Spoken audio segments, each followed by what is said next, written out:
Hello and welcome to our new Wilkins Southworth video. I'm Chris Wilkins. At Wilkins Southworth, we always explore the problem to ensure that you get the most proactive and best tax advice. Recently, there's been growing criticism of HMRC's switch to digital reporting in the form of making tax digital, otherwise known as MTD. This has also brought into focus what many describe as an ongoing malaise at HMRC regarding helplines, staff training, and inadequate systems. We can imagine you nodding your head, having tried and failed numerous times to get through to HMRC. These issues have eventually been resolved in the past, but many believe HMRC is literally at breaking point. HMRC customer service staff numbers are declining.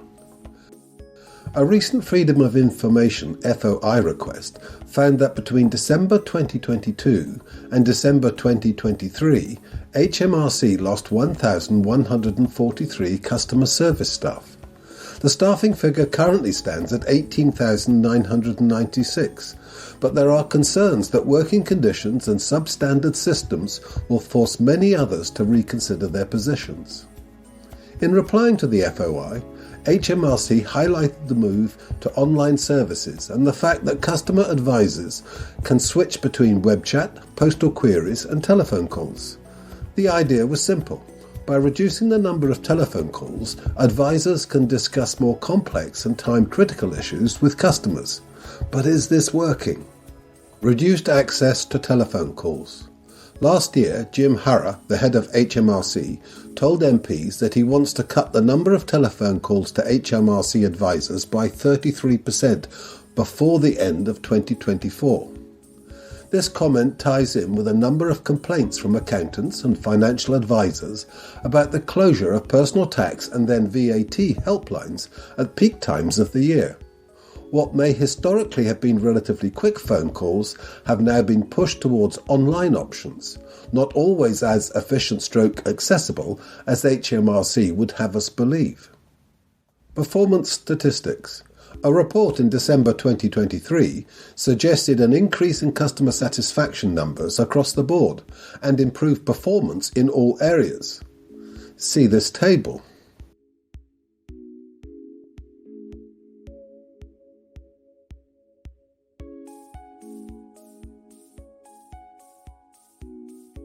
This does not align with online feedback from individuals, accountants and financial advisors and discussions with HMRC by various professional bodies.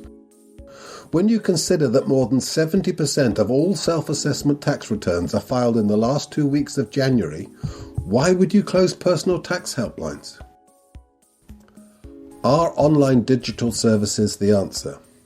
If you look at MTD, we see that in 2016, the original cost of development and implementation was forecast at £222 million. Fast forward to today, and the revised cost stands at £1.3 billion, a 400% increase on the original figure. A Public Accounts Committee, PAC, report also found that circa £2 billion in upfront transitional costs for customers over the first 5 years were not included in the business case for MTD. So, while the general service provided by HMRC appears to be in decline, there are potentially enormous costs for businesses and individuals to cover in the first 5 years of MTD. Unfortunately, several parties have also stepped forward, suggesting that before 2023, HMRC was unwilling to listen to tax experts and software developers with genuine concerns about MTD. Is there a long-term solution? At this moment, there are reports of accountants waiting 5 months for client VAT numbers and 6 months and counting for a response to complaint letters. Then we have MTD, with rumours of system issues and growing concerns about cost and full service delivery. A report in 2023 suggested that there were 10 million unanswered calls out of 38 million in the previous 12 months. In 2018, there were 4.3 million unanswered calls out of 43 million. These recent statistics are disappointing to say the least. However, many people are not able to get through to HMRC and don't register as a call. The UK income tax self-assessment system, introduced in 1996, is based on the Australian system. Therefore, it makes sense to look across the water and see how the Australian Tax Office is addressing similar concerns. Move towards advisor-based submissions. The Australian Tax Office recently introduced a new system encouraging individuals to authorise third-party advisors to act on their behalf. This seems perfectly feasible in theory. But what about practice? While existing relationships will be retained, those using new advisory partners or bringing further advisors on board must use the new system. However, it appears that all is not going well, with an array of concerns emerging. Additional layers of information make the process more complicated. System shortfalls and bugs are being reported regularly. Reauthorization is leading to delayed submissions and potential fines. In theory, the Australian system will reduce the number of relatively minor communications with HMRC, leaving more time for complex and time-critical issues that require a phone conversation. As we touched on above, even with the MTD system, we have already seen a 400% increase in development and implementation costs, and there's still more to do. There will be an inevitable move to digital services, and the UK will likely encourage individuals to communicate via their appointed agents. However, there will be significant costs, and ultimately, the customer will pay. Will advisors eventually become HMRC's only point of contact? We already know that HMRC is actively looking to reduce the telephone calls and push individuals and advisors down the digital route. The next move will likely be in the same direction as the Australian Tax Office, perhaps even learning from their problems. Whether we will ever arrive at a time when HMRC refuses to talk to underlying clients is debatable, but agents and advisors will no doubt be more active in the future. The government must invest significant sums in the future to reverse the brain drain from HMRC.